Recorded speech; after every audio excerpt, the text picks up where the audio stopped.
with everybody talking about black box and do we really understand these systems, that it's not even only the users that potentially don't understand, but it's the developers also.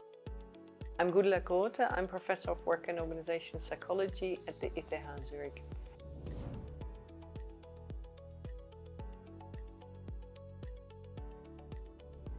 It's really using machine learning to improve simulation. One example is a simulation where you can see how trains would run through different tracks and giving them different options and having them run by different rules, and through that see how you can solve rescheduling problems, for instance. So that was one of those complex real-world problems.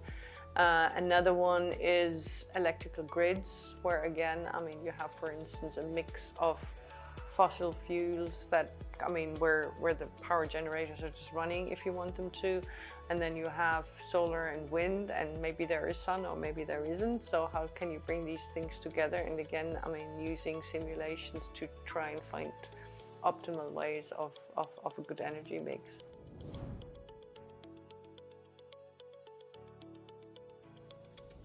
One of my major things for all the time, having been at a technical university, has been how to bring together technology and people in a way that actually profits then how work processes get done. To create good jobs for people also, and to use technology effectively and safe in this.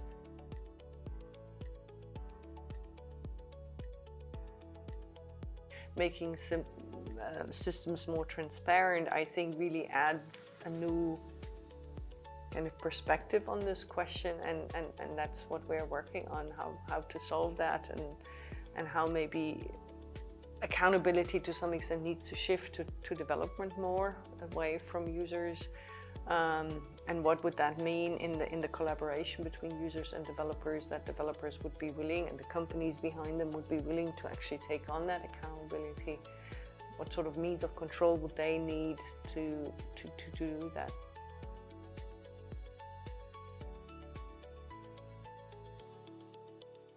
It definitely will evolve pretty rapidly to hopefully producing better tools, for instance, simulation tools. I guess one hope that I would have is how much can you have simulations that don't only look at technical processes, but actually socio-technical processes. How much can you include actually a work process view and different kind of jobs and tasks and how they're combined into these simulations.